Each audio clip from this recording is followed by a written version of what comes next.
What a Thursday. Markets picked up steam all around with DIA bouncing perfectly off that support trend line we flagged on Tuesday, and QQQ reclaiming its 20-day moving average, setting the stage for a big showdown with tomorrow's unemployment rate and non-farm payrolls data. You're watching Grok Trade's Stock Market Summary Series, and today we're going to get into the markets, what happened, some standout stocks and sectors. We'll touch on the economy, and we'll wrap up with crypto and metals. But as always, just remember that none of this is buying or selling advice. It's just market commentary and trading education. And with that said, let's get into it, y'all. So let's unpack this incredible market strength we saw today. The SPY, tracking the S&P 500, climbed a solid, plus 0.84%. And it's closing in on what could be a new swing high, eyeing a potential all-time record even. That breakout setup we mentioned last week definitely looked like it was brewing. And even more compelling, the DIA, that's the Dow, delivered a strong plus 0.84% gain too. It bounced with, textbook precision right off that upward sloping support trend line we noted on Tuesday. That textbook bounce on the DIA. That's precisely what we look for. I mean, it's a classic example of how price reacts to established support. Confirms that bullish intent. Right. And, these are exactly the kinds of setups we teach pretty extensively in the Grok Trade Mentorship program. Recognizing these key technical levels really sharpens your ability to, confirm momentum and manage risk effectively. That's a really powerful point. And speaking of bullish momentum, let's talk QQQ, our tech-heavy NASDAQ 100 ETF, powered up plus 0.91% today. Big move for tech. And crucially, it reclaimed its 20-day moving average. That's the average closing price over the last 20 sessions, right? Often seen as a critical short-term trend indicator, especially for tech bulls. Exactly. Reclaiming a major moving average like the 20-day, it isn't just a number changing on a screen. It often signifies a real shift. Short-term sentiment potentially moving back to the upside. Yep. It suggests buyers are stepping back in, pushing back against that recent pressure.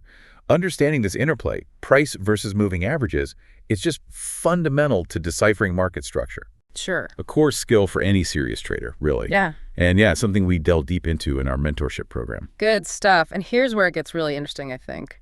The IWM, representing the small cap Russell 2000. Yes, the small caps. Rallied with a plus 1.25% surge. Shaking off last week's slight dip, that negative 0.1% we saw, now it's clearly eyeing a potential breakout. That's significant strength. Yeah, the strength in small caps is exciting, often indicates broader market confidence, wouldn't you say? Definitely. It's a good sign for overall risk appetite. Leading the charge today was consumer discretionary XLY with a robust plus 1.83% gain. Shows increasing confidence maybe in consumer spending. Could be. XLY leading is often a positive signal. And financials, XLF, also had a nice day. Charles Schwab, SCHW, popped nicely. Hey, that was a stock we mentioned last week as one to watch for exactly this kind of energy release. Right. Good call out on SCHW. Yeah. Definitely coiled. So, charts painting a pretty bullish picture, technically driven day.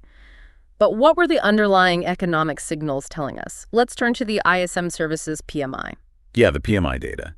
It came in slightly below expectations, signaling maybe a services sector that's cooling off a bit, but still stable overall. Right. And that data point becomes particularly interesting when you connect it with yesterday's job openings, the job openings and labor turnover survey. Okay, how so? Well, that landed at 7.181 million, remember?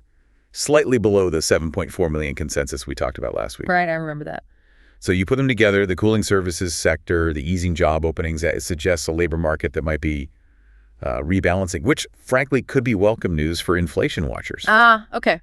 Potentially giving the Fed a bit more breathing room down the line. Exactly. That's the potential implication. Makes sense. Which brings us to tomorrow. All eyes are now laser focused on the unemployment rate and non-farm payrolls data. This could spark a really significant move. Huge day tomorrow. Absolutely pivotal. I mean, if NFP blows past expectations, we might see bonds sell off, maybe a further push in growth stocks, signaling a robust economy. Could happen. Or a big miss could trigger a defensive shift, right? Back to safer assets as the market recalibrates Fed expectations. Like you said, the day leaned, technically driven, minimal Fed chatter. Traders are definitely on edge for those labor numbers. Tightly wound market heading into the print.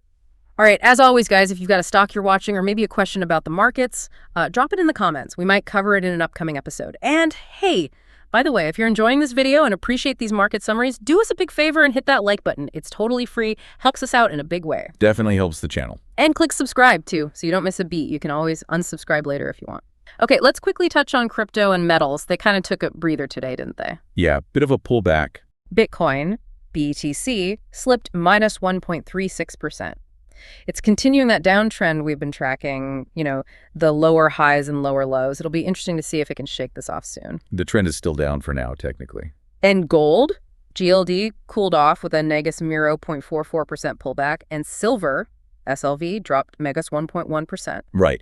And what's important here, I think, is that both metals are stalling out after the recent breakouts. Stalling. So the key question now is this just a brief, healthy pause before the next leg up?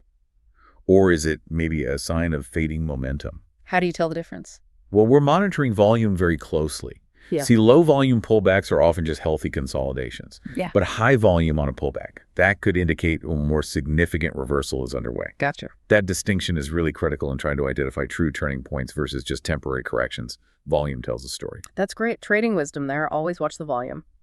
And quickly, Ethereum's bull flag pattern, which we noted last week, still intact, looks like. Yeah, holding the pattern. But it definitely needs a decisive breakout soon to confirm any real upside potential there. Needs that confirmation candle. Absolutely. Needs the follow-through. So to wrap up Grok Trade's stock market summary for today, we saw markets pretty much firing on all cylinders, led by small caps and consumer discretionary. Strong showing across the board, mostly. Meanwhile, metals took a bit of a breather, and all eyes now turn to tomorrow's pivotal jobs data. Yep, big day ahead. So what's your play heading into the payrolls report? Drop your thoughts below. We wish you a great rest of the day, and we'll catch you in tomorrow's market summary.